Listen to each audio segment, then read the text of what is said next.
Cristiano Ronaldo é o Mr. Champions, né? A gente até costumava brincar que a Champions League era a UEFA Ronaldo League. Teve várias temporadas onde ele fez atuações épicas, mas se for para destacar uma, talvez que ele botou a Champions no bolso, foi na temporada 2016-2017. Mas o roteiro até isso acontecer foi meio que aquele pique de jornada do herói, né? Porque o Real Madrid era o atual campeão, então tinha muita expectativa sobre os caras, só que o fato é que na fase de grupos o Cristiano não conseguiu mostrar os seus dotes goleadores, não. Ele não estava muito afiado naquele começo. Para vocês terem uma ideia, somando os 6 jogos da fase de grupos e mais os 2 de ida e volta contra o Napoli nas oitavas, o Cristiano Ronaldo tinha metido apenas 2 gols. E bem verdade que ele tava naquele modo meio playmaker, né? Ele tava com 6 assistências já nesse ponto. Porém, é o Cristiano, cara. 2 gols em 8 jogos pro Cristiano numa Champions naquela época era um negócio muito raro e um nível muito baixo, né? Pra você ter uma ideia, quando chegou pras quartas de final, o Messi era o artilheiro da Champions com 11 gols e o Cristiano tinha 2. Só que aí, meu amigo, o Cristiano do nada ativou o modo apelação. Pro jogo de ida contra o Bayern nas quartas de final, ele apareceu com este cabelito aí, tá? E apresentou ao mundo a versão mais letal de si no mata-mata de Champions. O Real sai perdendo lá na Allianz Arena, mas depois o Cristiano empata e vira com 2 gols típicos de centroavante oportunista. E na volta é aquele famoso jogo das polêmicas, porque o Cristiano Ronaldo fez gols impedidos que foram validados. Mas no fim, o que valeu mesmo e tá nos livros de história, digamos assim, é que o Cristiano meteu um hat-trick contra o Bayern de Munique e ajudou a classificar a sua equipe na prorrogação. Pensa só que loucura, o Cristiano tinha feito 2 gols nos primeiros 8 jogos de Champions e só nas 2 partidas contra o Bayern de Munique ele meteu 5. E ele não estava disposto a parar não, né? E o próximo a pagar o pato aí foi o Atlético de Madrid. Cristiano marcou um hat-trick sensacional lá no Bernabéu e depois ainda acabou comemorando dessa maneira aí com uma das fotos mais icônicas da história recente da Champions. E pra final contra a Juventus, o cenário era o seguinte: o Messi, já eliminado, tinha 11 gols na Champions League, brigando pela artilharia. E o Cristiano, já possuído, tinha 10. Então ele precisava fazer 2 gols na final pra terminar como artilheiro, né? E adivinha o que aconteceu? Pois é, ele meteu 2 gols e ali o mundo percebeu que quando o Cristiano Ronaldo tava com aquele cabelinho de miojo, podia esquecer, amigo. Foram 10 gols do Cristiano Ronaldo só nas fases de mata-mata, um recorde que já foi igualado, mas jamais superado. Agora nós vamos para a temporada 2009-2010, em que o Real Madrid passava ali por um ponto de inflexão. Naquela janela de transferências para o começo da temporada, os caras trouxeram de uma vez só Benzema, Cristiano Ronaldo, Xabi Alonso, Kaká. Um investimento pesado, como se fosse uma segunda era dos Galácticos, com jogadores que eram brutais ou vieram a se tornar lendários. Eles estavam querendo acabar com uma péssima sequência nos mata-matas. E aí quando chegou a hora de enfrentar o Lyon, o peito vinha estufado, né? O time do Lyon já não era mais aquele heptacampeão consecutivo lá do campeonato francês, do Juninho Pernambucano, nada disso. O Lyon tinha perdido a sua joia Karim Benzema justamente pro Real Madrid. Então a confiança do Lyon para enfrentar o Real não era das maiores, né? Só que aquela equipe comandada pelo treinador Claude Puel tinha jogadores que hoje a gente considera como grandes caras. O goleirão Hugo Lloris, o zagueiro Cris brasileiro, o Pjanic e na frente o atacante Lisandro Lopes. Claro que em termos de nomes não era nada comparado com o Real Madrid, né, que vinha muito mais forte, mas isso não fez diferença no jogo de ida quando o Lyon venceu por 1-0 com gol de Macum. No jogo de volta, mesmo com o Bernabéu empurrando lá na Espanha, os caras tomam gol do Cristiano Ronaldo, mas acabam buscando um tento do Pjanic no segundo tempo para empatar a partida e com um 2-1 no agregado eliminar o Real Madrid daquela Champions. Nas quartas de final, as bolinhas do sorteio deram sorte pro Lyon, que enfrentou aí os conterrâneos do Bordeaux, um time naturalmente mais fraco que outras potências europeias. O Lyon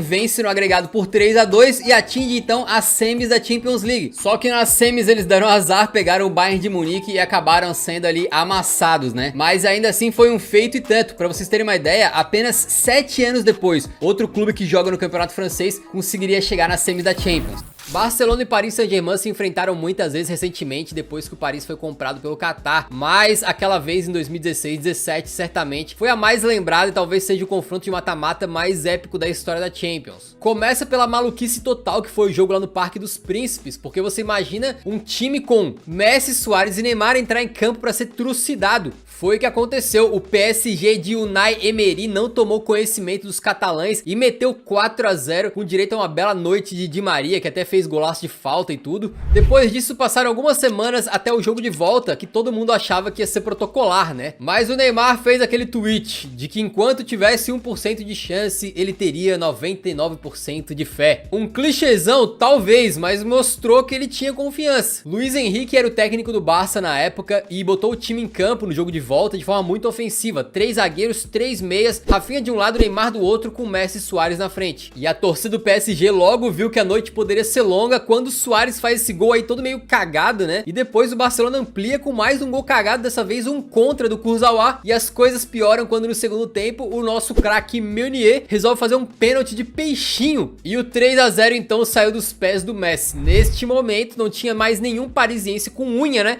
Já tinham roído tudo até o osso. Mas aí veio a luz. Cavani fez um gol e colocou a água no chope do Barça, que agora teria que fazer 3 para se classificar. Realmente tinha muita pinta que já era, né? Porém o Neymar não queria deixar isso acontecer. Ele marcou 2 gols já nos minutos finais, inclusive esse golaço de falta. E aí o Barcelona precisava de apenas um tento nos acréscimos para conseguir passar. E foi aí que a bola caiu nos pés do Neymar. Enquanto outro jogador poderia de repente tentar um chute pro gol despretensioso, o Ney dá uma cavadinha pro meio da confusão e aparece Sergi Roberto, o herói improvável para empurrar e fazer Barcelona 6. PSG 1. A famosa remontada estava concluída e a gente não vai nem entrar muito no tema da arbitragem, que é muito contestado aí nesse dia, né? Mas o fato é que o PSG cometeu tantos erros que os caras estavam pedindo, né? Implorando para serem eliminados, não só pelos gols terríveis que tomaram aí, mas também pelas chances perdidas no ataque. E nesse dia aí o futebol foi mística, né, cara? Foi magia, foi o inacreditável virando realidade. Cenas que entraram na memória de todo mundo que gosta de futebol e nunca mais sairão, né?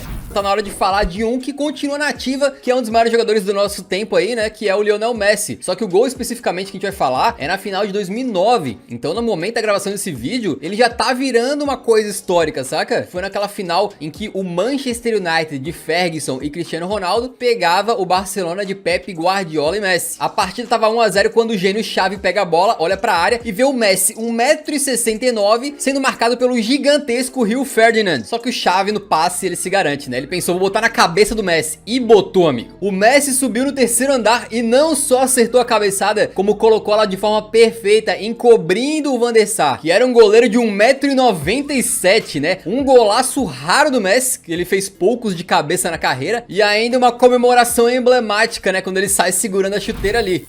A temporada 98-99 ficou para sempre marcada no coração do torcedor do Manchester United, porque foi aí que Sir Alex Ferguson guiou os caras para ganharem a tríplice coroa: Premier League, Copa da Inglaterra e Champions League. E essa Champions aí não veio molezinha não, tá? Começa lá na fase de grupos. Nessa época, na Champions League, garantidos no mata-mata estavam apenas os líderes dos grupos, beleza? Depois, os 2 melhores segundos colocados também passariam. E o Manchester United conseguiu a proeza de pegar a segunda vaga dos segundos colocados. Ou seja, de todos os classificados, ele foi o último que conseguiu passar pro mata-mata. E se no começo já foi dureza, as coisas ficariam muito piores nas semifinais. Porque o United pegou a Juventus de Carlo Ancelotti, que na época tinha grandes jogadores como Zidane, Del Piero, Deschamps e Inzaghi. Um elencozinho fraquinho, né? E o jogo de ida já foi emocionante e foi pegado. No Teatro dos Sonhos, a Juventus abriu o placar com um gol marcado por Antônio Conte, ele mesmo. E depois teve chances aí de ampliar, mas acabou não conseguindo. E na segunda etapa o United cresceu dentro de campo e conseguiu marcar o gol de empate nos acréscimos com o Ryan Giggs. A decisão então ficou para a segunda partida jogada no extinto Dele Alpi. E aí, meus amigos, mal tinha começado o jogo e a Juventus já vencia por 2 a 0 com gols do Pipo Inzaghi. O sonho dos comandados do Sir Alex Ferguson tava indo pro ralo. Só que naquela época o United tinha jogadores absolutamente decisivos e históricos. O lendário Roy Keane marcou o primeiro gol do United ainda aos 24 minutos do primeiro tempo. Enquanto isso, a Juve tentava e tentava, com o Jaap Stam, zagueiro do United, salvando o gol em cima da linha. E é aí que 10 minutos depois, o Andy Cole cruza e o Dwight Yorke manda um peixinho perfeito para fazer o 2 a 2. E essa dupla de ataque aí era brabíssima, tá? Aí esse placar já classificava o Manchester United, porque tava 3 a 3 no agregado e tinha aquela regra do gol fora de casa. E o jogo permaneceu lá e cá, com o United metendo bola na trave, com o goleirão Schmeichel tendo que trabalhar e defender investidas do Inzaghi ali. Mas é no finalzinho que o Dwight Yorke invade a área, aparentemente é derrubado, só que o juiz deixa seguir. E o Andy Cole tava ligadaço no lance, pega a bola limpa e empurra pro gol, marcando o terceiro que foi uma virada incrível pro United ganhar na Itália de 3-2 e ir pra final, que conseguiu vencer quebrando um jejum de 31 anos sem conseguir levantar a taça da Liga dos Campeões. E te falar que na final contra o Bayern de Munique eles também precisaram virar, e aí o negócio foi ainda mais intenso, porque foram 2 gols nos acréscimos do segundo tempo. O que o United viveu perigosamente nessa Champions aí pra conseguir vencer não tá escrito, cara.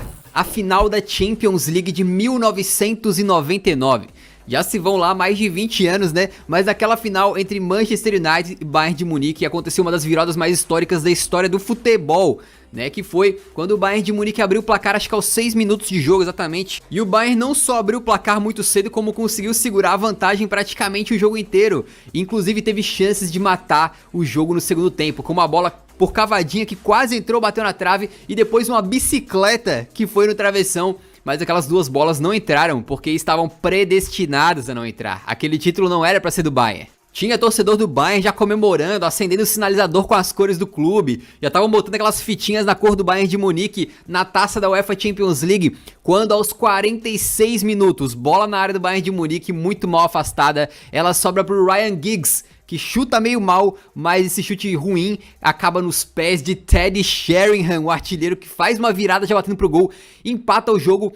Para desespero dos jogadores do Bayern de Munique, o Lothar Matthaus não se acreditava no banco de reservas, ele tinha sido substituído porque estavam considerando que o jogo estava praticamente ganho, e ele, que era um dos grandes capitães e craques do time ali, se olhava assim no banco, ele não sabia o que fazer, cara. Isso foi aos 46 do segundo tempo, e aos 48, cobrança de escanteio do Beckham na cabeça do Teddy Sheringham, que dá um desvio e ela sobra no segundo pau pro Solskjaer enfiar pro fundo da rede da Champions League para o Manchester United, numa das viradas mais épicas de todos os tempos, e botar o seu nome para sempre na história dos Red Devils. E certamente ninguém esquece aquela final, né?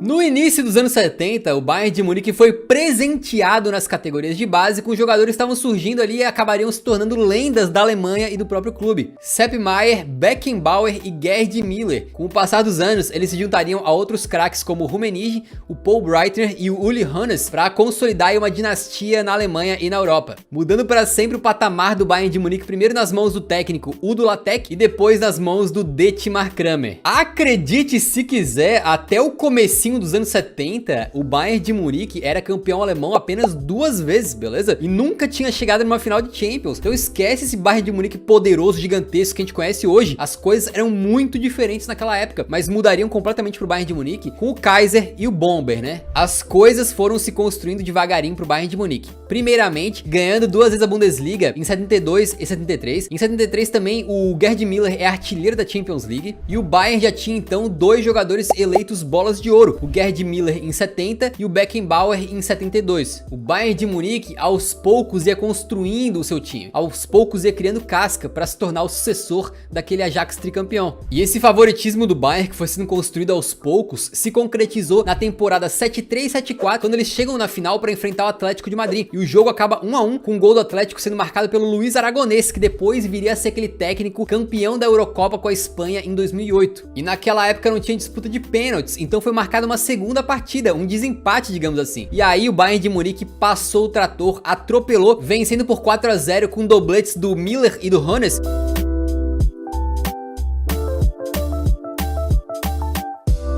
E depois viria a ser o presidente do Bayern de Munique. Eu acho simplesmente fantástico como essas histórias se entrelaçam e como alguns desses caras acabam tendo influências em vários times ou seleções de várias épocas diferentes. Acompanhar o futebol é fascinante, mas estudar a história do futebol também é fantástico, cara. Em 74 a gente também teve um confronto geracional desse Ajax com esse Bayern, só que na Copa do Mundo. Holanda do futebol total contra a Alemanha e da Alemanha. Não havia dúvidas, o futebol alemão estava no topo. E por ter ganhado a Champions, o Bayern de Munique poderia ir pro Mundial, mas assim como o Ajax recusou. E aí, olha que bizarro, mano. O Atlético de Madrid, que foi vice da Champions, então, herdou a vaga do Bayern e acabou sendo campeão mundial, mesmo sem nunca ter ganhado a Champions. Na temporada 74 e 75, o Bayern de Munique mantém a mesma base do time titular aí e chega numa final mais uma vez. Só que dessa vez não precisou de 2 jogos não, cara, porque logo no primeiro mete 2-0 pra cima do Leeds na final e acaba se sagrando aí bicampeão europeu. E depois de ganhar de um espanhol e de um inglês aí nas temporadas anteriores, o Bayern chega para mais uma final, dessa vez para enfrentar um francês, o Saint-Étienne. O time não era mais comandado pelo Latec, já era treinado pelo Kramer, mas ganha mesmo assim a final da Champions por 1 a 0, se sagrando tricampeão europeu consecutivo, repetindo o feito do Ajax, que tinha conseguido isso antes, né? E para calar os críticos, então, o clube da Baviera decide finalmente jogar o Mundial de Clubes e acaba enfrentando o Cruzeiro na final e vencendo. Numa final curiosa, porque mostra como o futebol é fantástico, mano. Um dos maiores jogadores da história da Alemanha e do Bayern de Munique, o Gerd Müller, meteu gol no Raul Plasman, um dos grandes jogadores da história do Cruzeiro. E então a geração de titãs do Bayern de Munique tinha conquistado não só a Europa, como o mundo também. Curiosamente, depois disso, os alemães perdem força e os ingleses acabam ganhando 6 vezes consecutivamente aí a Champions, com Liverpool, Aston Villa e Nottingham Forest se revezando no pódio. A história de como o Aston Villa conseguiu esse título europeu é curiosa, porque na década de 80 os caras não ganhavam o campeonato inglês desde 1910, sendo que naquela época de 80 ali, né, só ia pra Champions quem realmente tivesse vencido seu campeonato nacional. Então o Villa tava num baita jejum até que eles conseguem vencer o inglesão então na temporada 80-81 e classificaram pra Copa Europeia, pra Champions. E justo na estreia eles fazem uma baita campanha derrotando o BFC Dinamo da Alemanha, o Dinamo de Kiev da Ucrânia e o Anderlecht da Bélgica, até chegar na final contra o poderoso Bayern de Munique, que nessa época aí já era um colosso europeu, né? Mas mesmo com Paul Breitner e Rummenigge, o Bayern não conseguiu impedir o Villa de marcar com Peter White e garantiu seu primeiro e único título justamente na primeira participação. É bizarro. O Aston Villa continua sendo um time daquele que tem muitas glórias há muito tempo atrás, coisa assim do começo do futebol, né? Tô falando ainda de século 19, tá? 1890 e pouco, naquela época o Villa era uma potência. Hoje em dia é um time mediano, geralmente termina mais ou menos no meio da tabela no campeonato inglês e até recentemente chegou a frequentar a segunda divisão. Ver eles ganhando uma Champions de novo, acho que não acontecerá nos próximos 50 anos, né? O Steaua Bucareste da Romênia, mas a verdade é que o também tradicional clube romeno tem 2 finais de Champions League no seu currículo, beleza? Em 88-89, quando perdeu pro implacável Milan dos holandeses, e na temporada 85-86, um pouquinho antes, que foi o ano em que eles levaram a taça pra casa. O time da capital romena passou pelo Vejle BK da Dinamarca, pelo Honvéd FC da Hungria e pelo FC Kusice da Finlândia. Sim, esses times existem, tá? Não tô inventando nomes aqui não. E o Anderlecht nas semis pra então enfrentar o gigante Barcelona na final. A gente tem que ser justo aqui, tá? A gente não pode ficar menosprezando os clubes que disputavam a Champions naquela época, porque afinal eram classificados como campeões de seus países. Mas nem por isso o Barça, que naquela época não era o Barcelona de hoje em dia, nunca tinha conquistado uma Champions na vida, né? Ainda assim era considerado favorito pra final. Era um patamar acima de muitas outras equipes, né? Tanto é que o capitão do Steaua Bucareste naquela época, o Stefan Jovan, declarou o seguinte: as pessoas nos diziam que não tínhamos nenhuma chance, mas não estávamos com nenhum medo, porque tínhamos um time com muita personalidade. A final era justamente em Sevilha, na Espanha, e portanto grande parte do público estava torcendo para o Barcelona. Tinha caras aí como o Marcos Alonso, que é pai do Marcos Alonso que vocês conhecem de hoje em dia, né? O Steve Archibald e o Lobo Carrasco, que vocês vão me perdoar, não conheço muito bem esses jogadores não, né? Pô, que nome? Lobo Carrasco, amigo. Mas palhaçada à parte, um dos grandes nomes do Steaua Bucareste era o goleirão Dukadan, que chegou a ser o 8º da bola de ouro no ano da final. Mas isso não significa que o time era super defensivo, não. A equipe comandada por Emmerich e Enei era conhecida como The Speedies, ou algo como os Rapidinhos, já que o time jogava de uma maneira ligeira e sempre com poucos toques na bola, sacou? Os caras seguraram o empate sem gols contra o Barcelona até que a decisão foi pra disputa de pênaltis, né? E possivelmente foi uma das piores da história, porque 2 jogadores do Steaua Bucareste perderam as suas cobranças, enquanto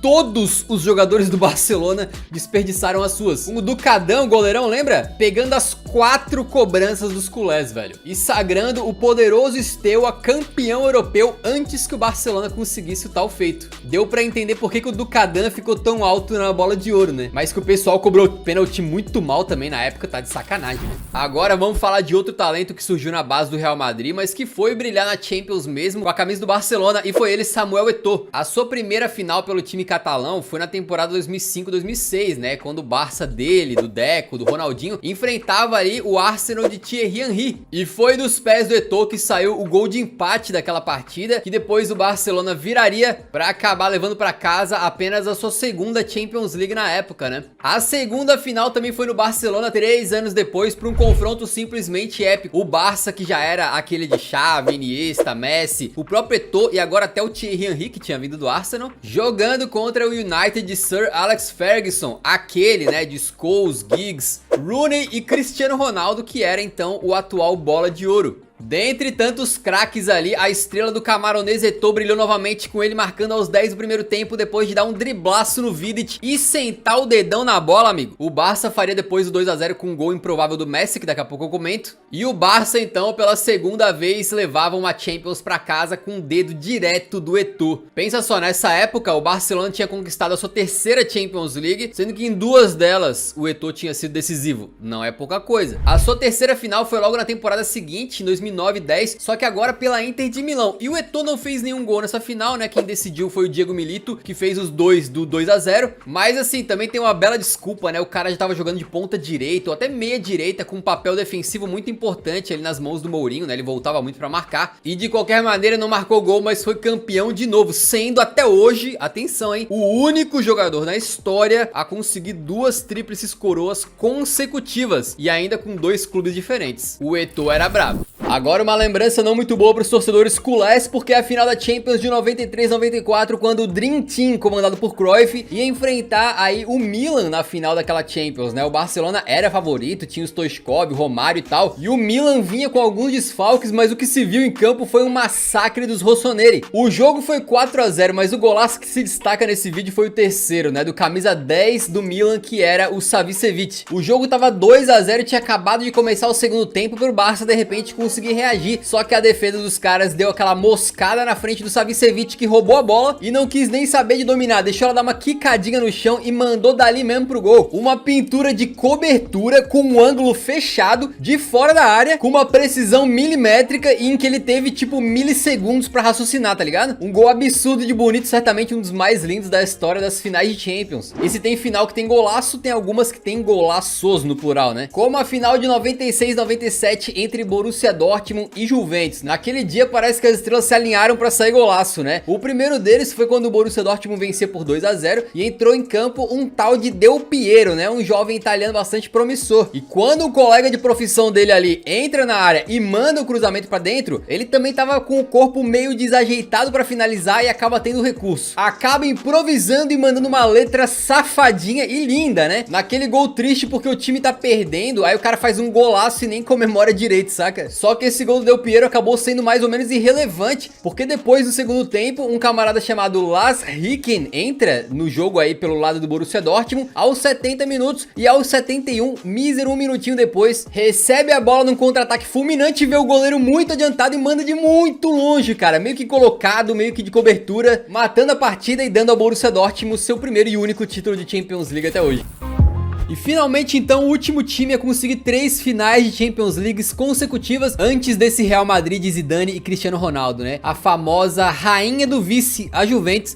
Eu já explico o porquê desse apelido. Para a temporada 94-95, chega na Juventus um dos técnicos que acabou sendo aí um dos mais brilhantes da história do time, que era o Marcello Lippi, né? Na primeira temporada dele, ele já começa ganhando o campeonato italiano, o que seria um prelúdio daquela boa fase que viria pela frente. Na temporada seguinte, então, em 95-96, a Juventus chega numa final de Champions League, já com um cara histórico, um ídolo absurdo do time, que era o Del Piero, com uma defesa bastante sólida e com 3 meio-campistas que hoje você conhece como grandes treinadores aí: Paulo Sousa, Antônio Conte e Didier Deschamps. O finalista para enfrentar a Juventus era aquele Ajax que tinha acabado de vencer o Milan na edição anterior, lembra? E foi complicado, 1 a 1, o jogo foi pros pênaltis, até que o goleirão Peruzzi catou 2 pênaltis do Ajax para tornar a Juventus campeã da Europa, o segundo título aí da história do clube. Em 96, a Juventus faz uma contratação de peso que fazia os torcedores brilharem os olhos, achando que poderiam ganhar a Champions mais uma vez. Chegava ao clube Zinedine Zidane e o time no final do ano se provava o melhor do mundo, ganhando do River Plate e sendo campeão mundial. Mas apesar do favoritismo confirmado primeiro em solo italiano aí, ganhando a Série A, né, e também na Champions, chegando à final pelo segundo ano consecutivo, a Juventus acaba perdendo pro Borussia Dortmund e sendo vice.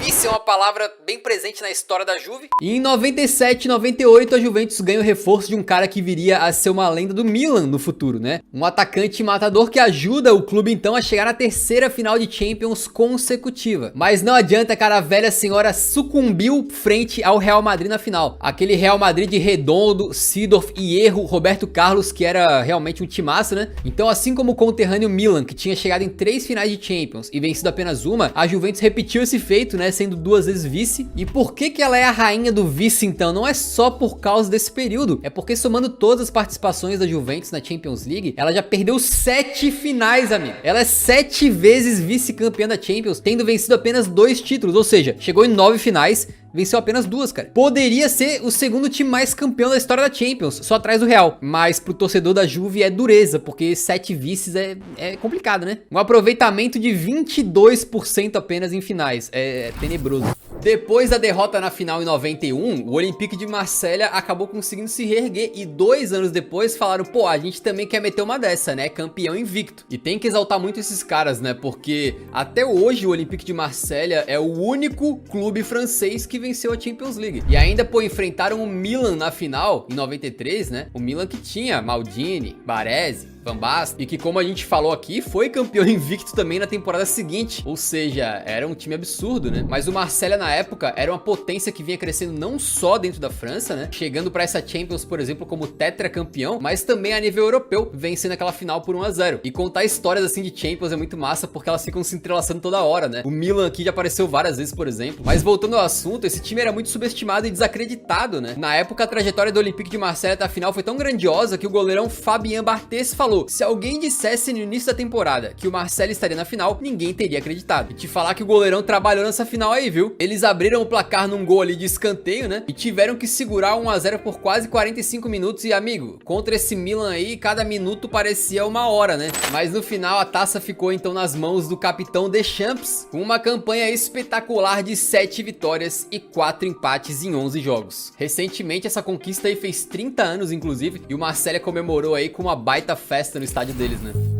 Nas oitavas de final da Champions em 2018-19, o Manchester United foi visitar o Paris depois de ter perdido em casa pro PSG por 2-0. Então, porra, era uma missão difícil pra caramba reverter esse resultado aí. Logo no começo, abre o placar com o Lukaku, depois o PSG tranquiliza, empatando com o Bernat, 1-1. Aí o Rashford recebeu na esquerda e pensou, pô, vou tentar daqui, né? Vai que o Buffon falha, mano. E não foi que ele falhou mesmo. Foi naquela temporada que o Buffon jogou no Paris Saint-Germain. Ele bate roupa, entrega a bola no pé do Lukaku, que só empurra pro gol vazio. E essa falha, assim, teve sérias consequências, porque o PSG levou aquele gol de pênalti do Rashford aos 49 do segundo tempo e foi eliminado então pelos gols fora de casa. Até o Buffon, amigo, até o Buffon.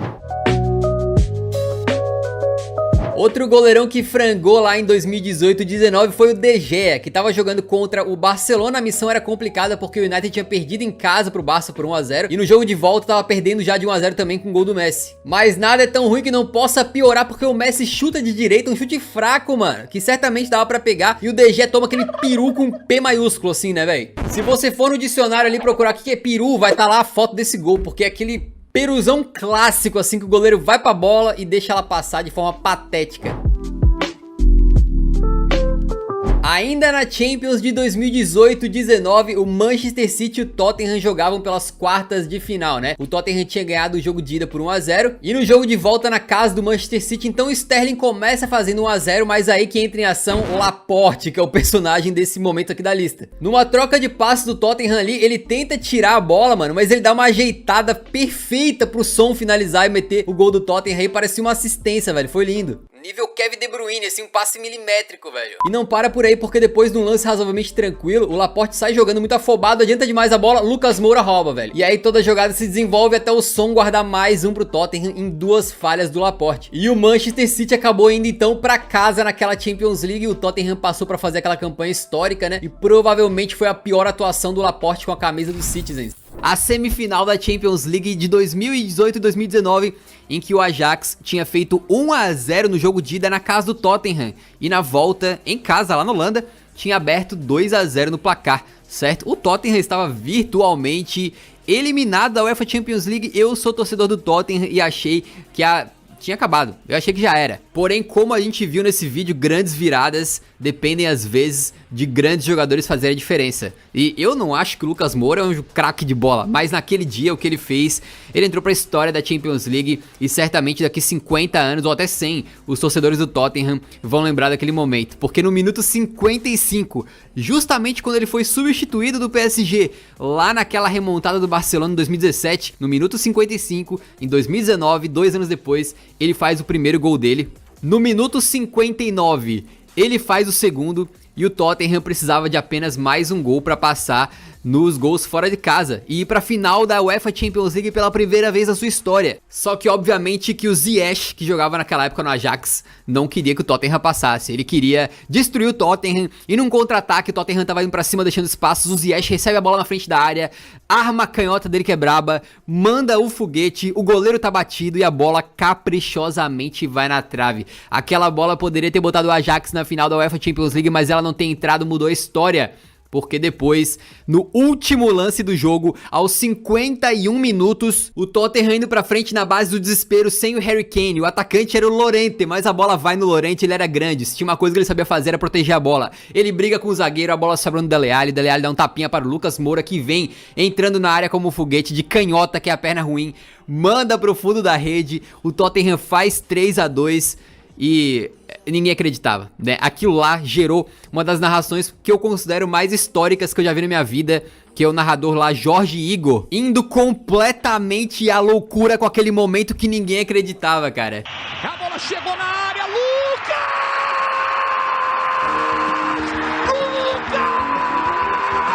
E eu sou torcedor do Tottenham, eu tava assistindo esse jogo num hotel, né, num saguão do hotel, e cara, foi tão louco que quando o Lucas fez o gol, e eu tava falando com um amigo, tinha um amigo do lado me zoando, e eu tava falando pra ele, eu acreditava até o último segundo. Eu pirei, cara, eu peguei umas almofadas do sofá e comecei a espancar o sofá assim, tá ligado? Pá, comemorando e berrando e tal. E aí quando eu me toquei, eu tava lá fazendo isso, e todo mundo olhando pra mim assim, como se eu fosse um maluco, e eu tava sendo um maluco, né, mas foi esse momento, assim, mais marcante pra mim como torcedor do Tottenham, que eu jamais vou esquecer. E certamente um dos momentos mais marcantes da história da Champions, como disse o Jorge Igor, o pé não responde a cabeça, o pé responde.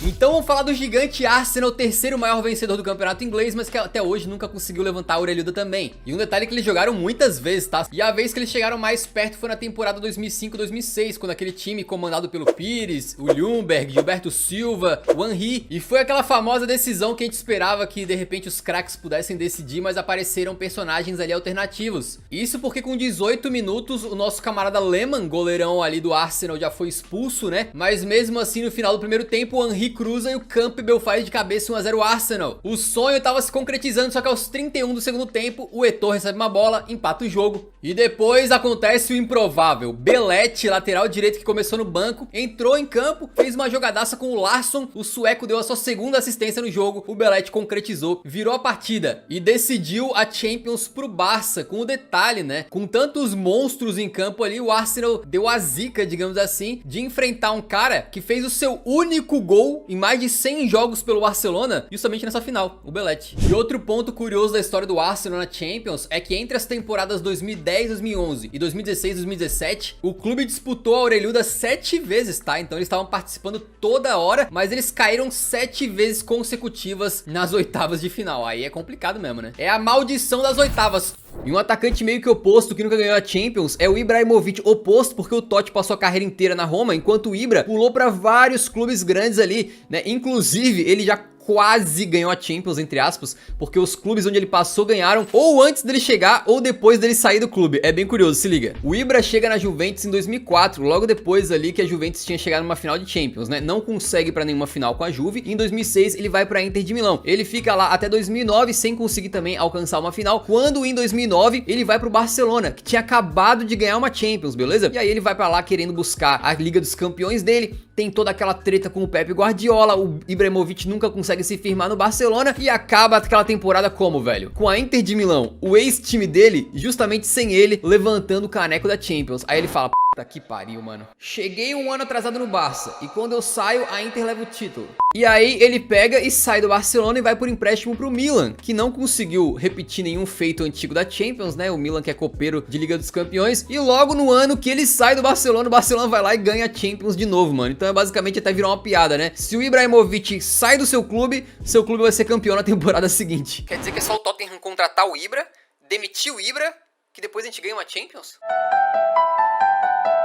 O Ibra ainda fez história no PSG, onde ele passou se tornando o maior artilheiro da história do clube e também ajudando a construir as bases que tornaram o PSG hegemônico lá na França, mas na Champions League foi outros 500, eles não conseguiram, né, ir muito longe, pelo menos quando o Ibra tava lá. Unindo todos esses times aí, o Ibrahimovic é, atrás do Buffon, o segundo jogador que mais jogou Champions Leagues na história, com 120 partidas sem ter conseguido ganhá-la. Mas ainda nessa aí, por exemplo, tem o Maradona, que nunca ganhou uma Champions, mas chegou a ganhar uma UEFA Cup, que é a atual Liga Europa, né? Ele fez isso pelo Napoli, mas nunca venceu a Copa Europeia, que era a antiga Champions League. Mas assim, cara, é o Maradona, é tempos antigos, ninguém julga a carreira dele por nunca ter ganhado uma Champions, entendeu? Não ganhar uma Champions na década de 70, 50, 80 é muito diferente de terminar uma carreira sem ganhar uma Champions agora, nos anos 2020. Aliás, o Maradona botou uma Copa do Mundo nas costas e carregou pra casa, né? Então, ninguém vai falar: ah, o Maradona nem foi tão bom assim, nunca ganhou uma Champions. Não existe isso, né? Inclusive, joguei lá no Twitter do Eurofute perguntando pra vocês: se um jogador acaba uma carreira sem Champions, o que faz mais falta na carreira do jogador? Não ganhar uma Champions ou não ganhar uma Copa do Mundo? E em peso a galera escolheu Copa do Mundo, né? Até porque Champions tem todos os anos e tal, Copa do Mundo é de 4 em 4 anos. Mas ao mesmo tempo é um pouco complicado, deixa eu só falar um pouco sobre isso. Porque tipo, tem jogador que nasce numa seleção que pode ganhar uma Copa, tá ligado? Se tu nasce alemão, se tu nasce brasileiro, francês, tu pode ganhar. Agora tu pega um Ibrahimovic, por exemplo. O cara nasceu na Suécia, o cara defende a seleção da Suécia. Ele pode ganhar uma Champions, ou ele poderia ter ganhado, né? Com algum time que ele passou. Mas pra ele ganhar uma Copa do Mundo é muito complicado. Mesma coisa atualmente, sei lá, pro Lewandowski. Lewandowski já levou a orelhuda, mas a Copa do Mundo é praticamente impossível, né? Quando a gente fala de Champions League, um dos brasileiros com a maior conexão com essa competição é o Ronaldinho, né? E isso já nos leva lá pra temporada 2004-2005, que foi a primeira do pequeno Ronaldo aí na UCL, quando ele participou de 7 jogos, marcando 4 gols e dando um passe pra gol. O time dele, o Barça, foi eliminado ainda nas oitavas pro Chelsea do Mourinho, mas no jogo de volta, mesmo perdendo, ele fez 2 gols, tá? No primeiro, o Dinho bate um pênalti ali e crava. Agora o segundo foi o famoso gol da sambadinha, em que ele literalmente dá um passinho antes de chutar a bola sem pegar impulso. Um golaço absolutamente icônico, coisa de craque. Mas foi na temporada seguinte, em 2005-2006, que o Barcelona voltou a vencer a Champions League depois de 14 anos de seca, com agora o atual bola de ouro Ronaldinho marcando 7 gols e dando 4 passes pra gol. E apesar de não ter deixado dele na final contra o Arsenal, teve outras atuações icônicas, como o hat-trick contra a Udinese, em que ele deita e rola dentro de campo, com detalhe pro primeiro gol, uma pintura de falta, né? E nessa edição da Champions aí, o Barça novamente pegou o Chelsea nas oitavas. E novamente no jogo de volta, o Ronaldinho deitou e rolou, tá? Foi uma atuação bem Ronaldinho, então teve passe de calcanhar, de lado do pé, pedalada, magia pura e um belo gol marcado. Com o Barça indo até a final e se sagrando campeão, a primeira Champions do Ronaldinho. E na verdade a única, né? Mas o fato é que na temporada 2006-2007 tem outro gol icônico, que é aquela batida de falta por baixo da barreira contra o Werder Bremen. Aí depois ele sai do Barcelona, né? Antes do início da era Pep Guardiola, vai pro Milan e na sua passagem por lá ele não conseguiu levantar o caneco, mas mesmo assim o futebol arte que o Ronaldinho desfilava rendeu alguns jogos absurdos, né? Um deles foi o duelo histórico contra o Manchester United na temporada 9-10, com o gaúcho deixando dele no comecinho do jogo, metendo aquele sambinha na comemoração e depois em mais uma jogadaça dele que conseguiu arranjar um passe açucarado pro Seedorf marcar de letra. Fora que nesse jogo aí o Ronaldinho enfrentou na sua frente um zagueiro fortíssimo, um dos melhores da história do United, o Rio Ferdinand, e quase quebrou a cadeira do cidadão ali na base da pedalada. O Milan acabou perdendo e eliminado pro United nessa, né? E a temporada 10-11 já seria a sua última jogando Champions League, ele não conseguiu brilhar tanto, mas o Ronaldinho estar aqui é pelo show que ele dava quando estava em campo, o tipo de desempenho que ele tinha é difícil de comparar, é uma magia que hoje a gente não vê muito comumente nos jogos, né, e nos jogadores, e no final ele ganhou apenas uma Champions, mas teve muitas e muitas noites marcantes, né, que fizeram muitos brasileiros associarem noite de Champions, Brasil na Champions, com a magia do Ronaldinho. A verdade é que meter gol pela seleção era a especialidade de Ronaldo Fenômeno. Todo brasileiro lembra da Copa de 2002 e o que ele fez, mesmo que não era nem vivo. lembra mesmo assim. Porém, aquela Copa mudaria o Ronaldo pra sempre, não só alçando ele a um patamar inacreditável na história do futebol, mas também fazendo com que o Real Madrid se interessasse em levar ele pro clube. E lá ele foi jogar a temporada 2002-2003, completando ali o que ficou conhecido como o elenco dos Galácticos. E aí o R9 tava jogando por um clube que naquela época já era super bem sucedido em Champions League, inclusive era o atual campeão. E nas quartas de final o Real enfrentava o Manchester United, que tinha ali ainda David Beckham, Van Nistelrooy e outros craques. Na ida foi 3-1 para o Real Madrid com o show do Raul, só que na volta no Teatro dos Sonhos foi que aconteceu algo inesquecível, tanto pro fenômeno quanto pra quem gosta de futebol como um todo. Porque foi o momento que o Ronaldo apareceu com um hat-trick. Ele meteu um belo e dificílimo gol de direita, guardou um de esquerda, também teve tempo de meter um golaço incrível. Naquele dia, o apelido do Old Trafford, Teatro dos Sonhos, nunca foi mais certeiro. Ele teve uma atuação dos sonhos, e quando saiu, aconteceu algo que parecia também ser impossível na vida real. Os torcedores do United se levantaram e começaram a aplaudir a saída do Ronaldo de campo. Rivais te aplaudindo, depois de você destruir eles na casa deles, é um dos maiores elogios que um jogador pode receber na sua vida. E é uma coisa de Ronaldos, pelo jeito.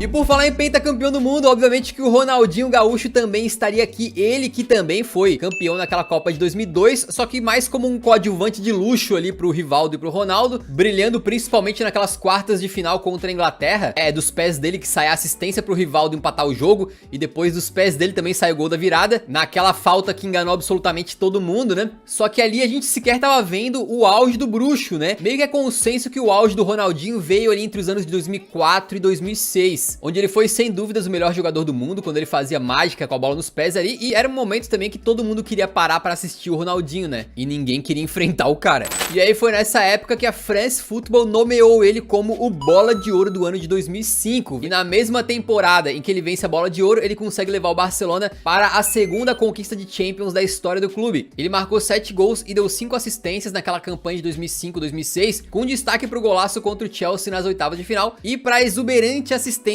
contra o Milan nas semis.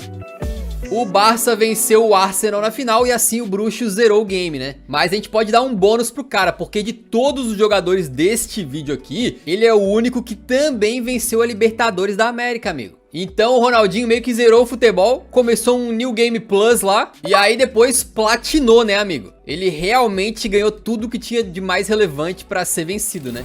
Tem certas ocasiões da lei do ex que são mais previsíveis do que chuva em Manchester, né? E uma delas, sem dúvida, foi quando o Real Madrid e Manchester United se enfrentaram pela Champions League em 2013, 4 anos depois da saída do Cristiano Ronaldo pros merengues. O United até abriu o placar, mas depois de um cruzamento na área, o Cristiano Ronaldo sobe lá no 5º andar pra mandar de cabeça um belo gol. E não parou por aí, porque o Robozão fez um crime duplamente qualificado, né? Marcando na ida e também o gol da vitória no jogo de volta. Nos 2 gols ele reage naquele estilo assalto à mão armada, né? E comemora apenas o mínimo do mínimo ali em respeito ao Unitedzão. Essa, meus amigos, era inevitável, né? Eu sou inevitável.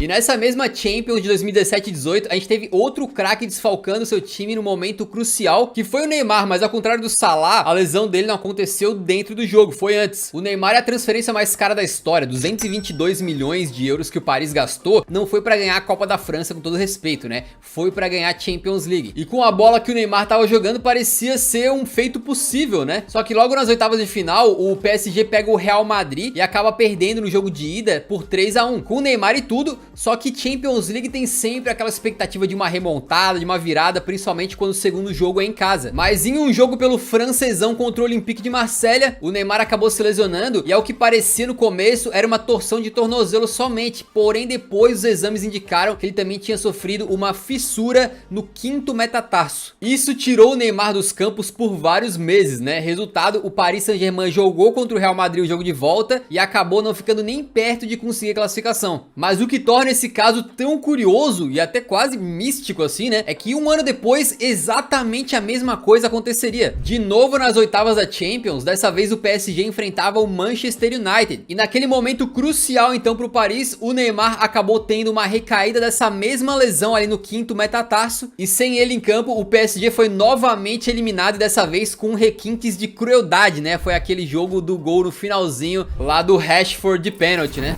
Na temporada 2019-20 se bateram na final o PSG e o Bayern de Munique de Kingsley Coman. O Coman, um francês que fez toda a sua base aí e a sua profissionalização também lá no PSG. E é aquela coisa, chega numa final, tem um jogador jogando contra o seu ex-time ali, a chance desse cara meter um gol e aplicar a lei do ex é cerca de 100.000%, de acordo com o Data Eurofoot, né? E essa final tava muito apertada ali, 0 a 0, até que no segundo tempo o Kimmich, com toda a sua classe, acha um cruzamento perfeito pro Coman. No segundo pau, meteu uma cabeçada colocada, precisa pra fazer 1 a 0 e impedir a primeira Champions League do seu ex-clube Paris Saint-Germain. Aí o cara não comemorou? Meu amigo, é final de Champions, cara. Ele comemoraria um gol até se fosse contra a seleção da França, tá maluco? Comemorou e não foi pouco, tá? Não, pra não comemorar naquela situação ali, só se o cara tem, sei lá, né, pedra correndo nas veias.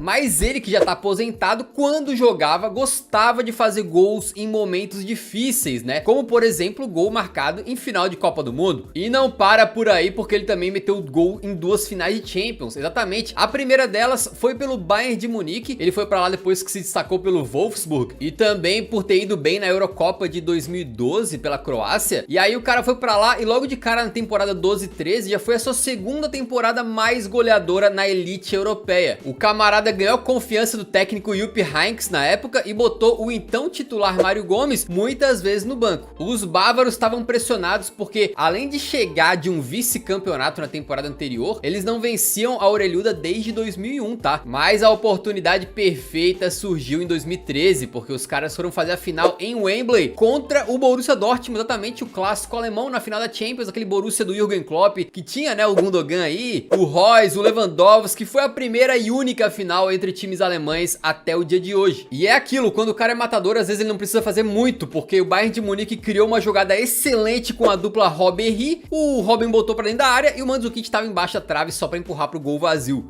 Ele abriu o placar, aí depois o Gundogan empatou, né, o Robben fez o 2 a 1 e o Bayern de Munique conquistou a sua 5ª Liga dos Campeões. E esse título aí esteve dentro de uma tríplice coroa que os caras conquistaram naquela época, feito que nem a geração dos anos 70, tá? De Beckenbauer, Gerd Müller e companhia conseguiu, mas o Mandzukic conseguiu. Quem sabe ele poderia virar o 9 do Bayern por muito tempo, né? Mas não aconteceu porque quando chegou o Pep Guardiola pra comandar os bávaros, ele meio que não deu liga com o novo treinador e aí acabou saindo, né? E depois falou o seguinte: ele me desapontou demais, não me tratou com respeito. Pra mim, as coisas eram bem melhores quando o Heynckes era o técnico. Se eu me sentaria para tomar um café com Guardiola, não faria isso. Pô, nem um cafezinho não se recusa. Depois de passar pelo Atlético de Madrid, em 2015 o Mandzukic foi para a Juventus e foi lá onde ele voltou a disputar uma final de Champions da temporada 16-17 contra o então campeão Real Madrid. E o Mandzukic foi decisivo, né? Porque o Real abre o placar, mas o Mandzu empata com um baita de um golaço, né? Uma espécie de puxeta barra bicicleta ali, empatando o jogo que depois eventualmente terminaria 4 a 1, né? Como prêmio de consolação por esse vice, o Mandzukic ganhou o prêmio Puskás daquela temporada. Exatamente, o gol dele acabou não valendo muita coisa, mas foi o mais bonito, né? Então o cara saiu com classe.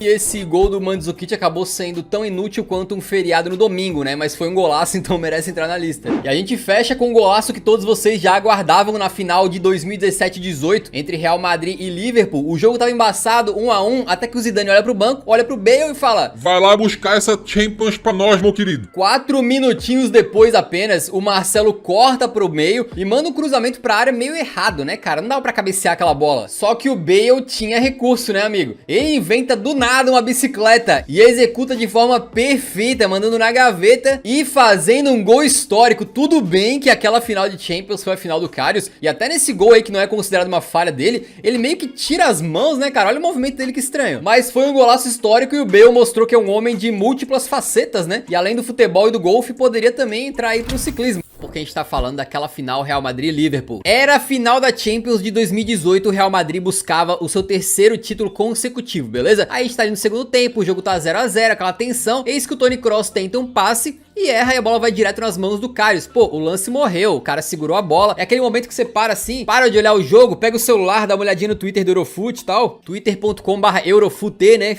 Fica a dica, fica a dica. O merchandising mesmo, hein? Só que aí o Karius quer pegar e botar a bola em jogo rapidamente, não percebe que o Benzema tá ali. Oi, meu chapa. Joga a bola e o Benzema estica a pernoca, bate na perna dele a bola e entra, velho. E o pior é que o Karius ficou reclamando no lance. Ficou reclamando do que, malucão? Só que não parou por aí, né? O Liverpool empatou o jogo com o Mané e depois o Bale entrou no jogo aí, acabou metendo aquele golaço histórico de bicicleta pra fazer 2 a 1. Mas pô, 2 a 1 dá pra buscar um empate ainda, né? Mas não se dependesse do Karius, porque naquela noite tava complicado as coisas pra ele, né, velho? O Bale tenta um chute de muito longe, meio despretensioso, assim, o chute vai no meio do gol. E o goleirão aceitou bonito, mano, um frangozaço daquele, né? E aí já era pro Liverpool, mano, Real Madrid campeão. E esse lance foi complicado porque basicamente encerrou a carreira do Karius em alto nível, né? E gerou até bastante comoção em torno dele, porque depois do jogo o cara tava destruído, assim, cara, emocionalmente. Ele tava chorando, assim, até desidratar o corpo mesmo, pedindo desculpas pra torcida. Não desejo pra ninguém isso aí, né, cara? Eu fico até bastante triste em lembrar desse momento. Tipo, não chega mais a ser assim engraçado, né? Só, porra, é triste, cara, é triste. E até tirou um pouco do brilho daquela final, porque querendo ou não, assim, no campo e bola mesmo, foi 1 a 1, né? Tipo, o goleiro do Liverpool entregou 2 gols, mas... enfim, mano, complicado, né? Espero que o Karius um dia aí consiga superar. Vamos começar então justamente com o Real Madrid, que hoje em dia vai sempre bem na Champions, né? E a gente acaba vendo todo mundo usando aquela frase famosa da camisa pesa, né? Porque cai como uma luva mesmo pro Real. Eles têm uma mística danada ali com a Champions, né? Um negócio quase transcendental, uma ligação ali quase mística com a competição. Mas você sabia que entre as temporadas 2004 e 2005 e 2009 e 10, o Real Madrid caiu não uma, não duas, mas 6 vezes seguidas nas oitavas de final? Pois é, em crise com 3 treinadores na temporada 2004-05, o Real Madrid dos Galácticos, comandado agora por Vanderlei Luxemburgo, encarou nas oitavas da UCL a Juventus, de um timaço com caras ali como Cannavaro, Nedved, Del Piero e Ibrahimovic. No primeiro jogo teve de tudo, né? Bola na trave, ataques perigosos dos dois lados e zagueiro decidindo, já que o Helguera garantiu 1 a 0 pro Real no Santiago Bernabéu. Só que na volta, a Juve devolveu o placar com um golaço de meia bicicleta ali do Trezeguet, e na prorrogação o Zalaeta marcou o gol da classificação bianconeira no finalzinho, acabando com o projeto galáctico do Lucha. E aí os torcedores do Real nessa época certamente lamentaram a eliminação, mas acharam que de repente, pô, foi só uma temporadinha que deu ruim, né? Até porque o Real Madrid tinha Ronaldo, Zidane, Figo e companhia, mas a Juve também tinha um timaço, né? Então beleza, bora tentar de novo no ano seguinte. Só que de novo os Galácticos caíram nas oitavas, dessa vez pro Arsenal do Thierry Henry, que viria a ser finalista daquela edição, né? Com o próprio francês marcando o único gol daquele confronto. E aí beleza, tenta novamente. 2006-2007, a queda nas oitavas do Real Madrid veio contra o Bayern de Munique. No primeiro jogo o Real até venceu por 3 a 2 com um show do capitão Raul, que marcou 2 vezes, né? Só que na volta o Bayern precisou de apenas 10 segundos para abrir o placar com o Roy Mackay, num domínio errado do Roberto Carlos, no que é até hoje o gol mais rápido da história da Champions League. E no final das contas, um 2 a 1 com gol de Lúcio, e o Bayern se classificou pelo critério dos gols fora de casa. E aí essa cena de eliminações nas oitavas já dava aquele gostinho ruim. O Real Madrid sempre caindo muito cedo. Só que ele tava caindo pelo menos pra gigantes, né? Pra clubes com excelentes jogadores e tal. Só que aí chegou na temporada 2007-2008 e os caras caíram nas oitavas pra Roma. Com todo respeito aos romanistas, não é uma equipe que tem aí uma tradição de ir muito bem na Champions. E tem mais, eles perderam os 2 jogos. Enquanto na temporada 2008-9 o carrasco do Real foi o Liverpool, de novo perdendo nos 2 jogos, sendo que em Anfield eles foram atropelados, tomando de 4 a 0 dos Reds. Meu amigo, ali parecia que o colosso Real Madrid tava com algo na Champions que simplesmente impedia eles de avançarem nas oitavas, né? Era como se essa mística atual do Real Madrid na Champions fosse ao contrário naquela época. E aí em 2009 e 2010 o Real Madrid contrata uma pá de caras que se tornam históricos: Cristiano Ronaldo, Kaká, Xabi Alonso, Benzema. E mesmo com esse novo projeto ali na temporada 9 e 10, então, eles simplesmente foram eliminados nas oitavas para o time do Lyon, com um elenco bem mais fraco comparado com o do Real Madrid. E o detalhe, o Real não conseguiu ganhar nem na ida, nem na volta. A ponto de depois dessa eliminação, o Guti, meio campista do Real, dizer o seguinte: não sabemos jogar jogos importantes. Tu vê, logo o Real Madrid não sabia jogar jogo importante. O futebol é uma doideira como muda, né? E aí parecia que eles seriam eliminados nas oitavas mais algumas vezes, né? Só que a brincadeira parou por ali. Os blancos foram sair desse pesadelo na temporada seguinte, 2010-11, né?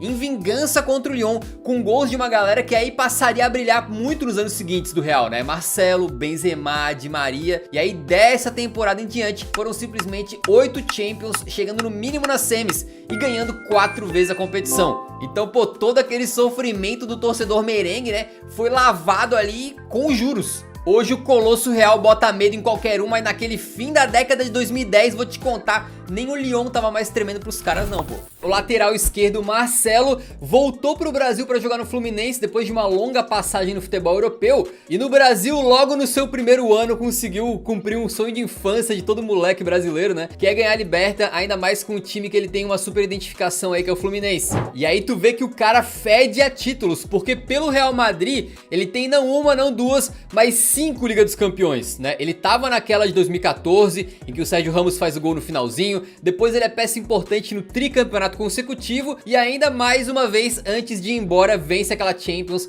já com o Vinícius Júnior e o Benzema sendo os dois principais jogadores da equipe. Só é meio triste pro Marcelo que ele não tenha conseguido nunca ir muito bem com a seleção, né? Já pensou o cara ter uma galeria de troféus dessa e ainda um troféu da Copa do Mundo? Seria um negócio maluco.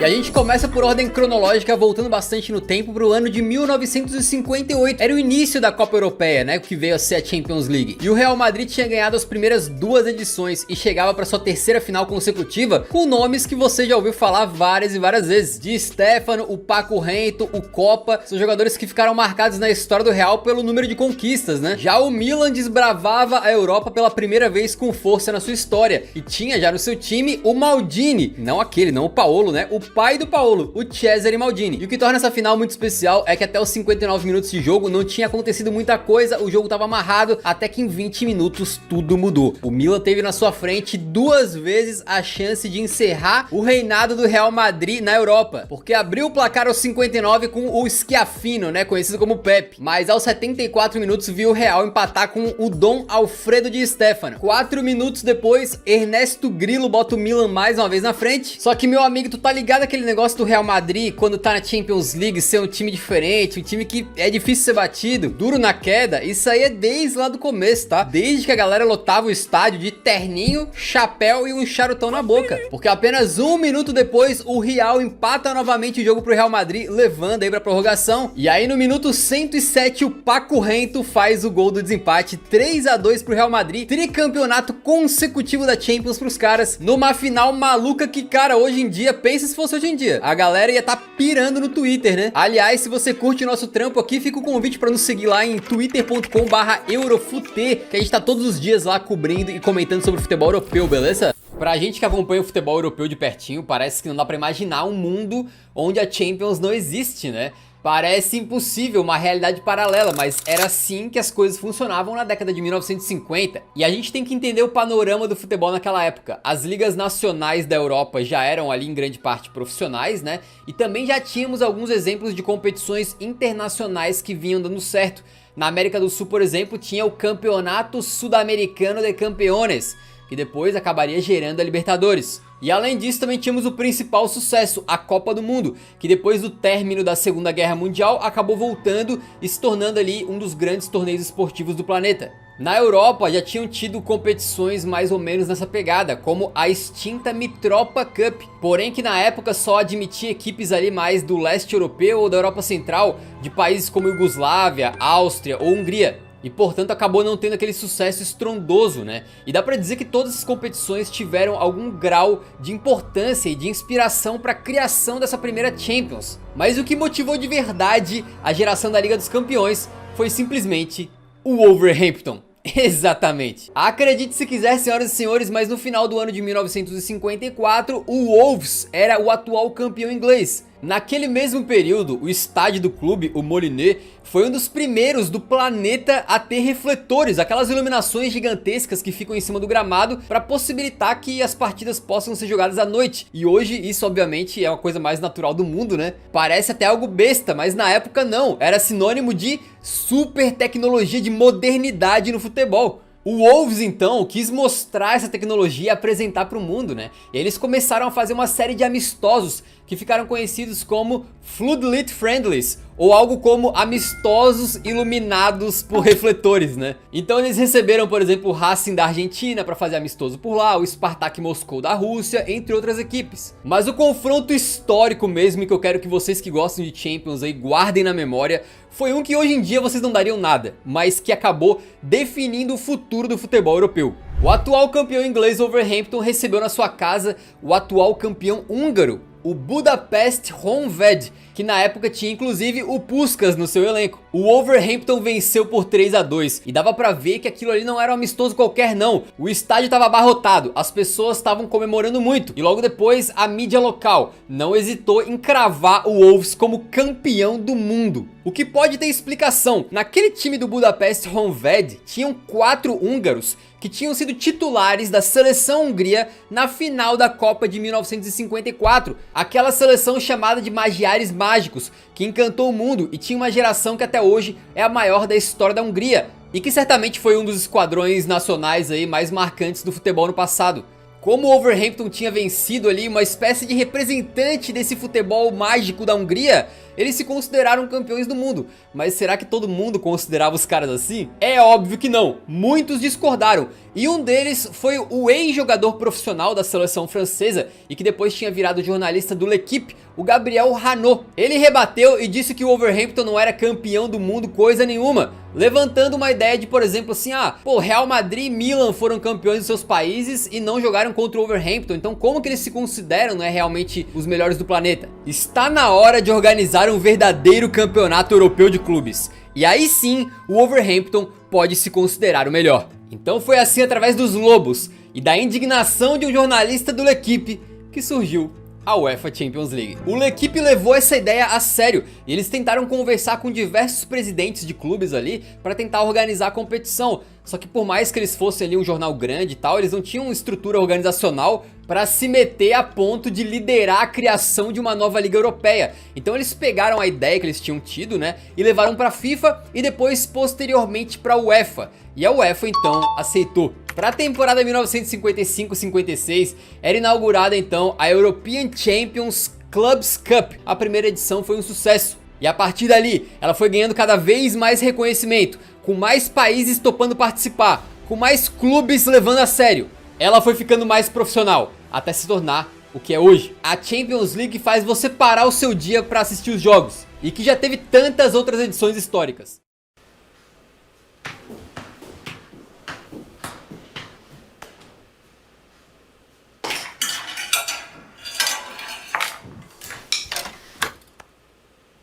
Deixa o like.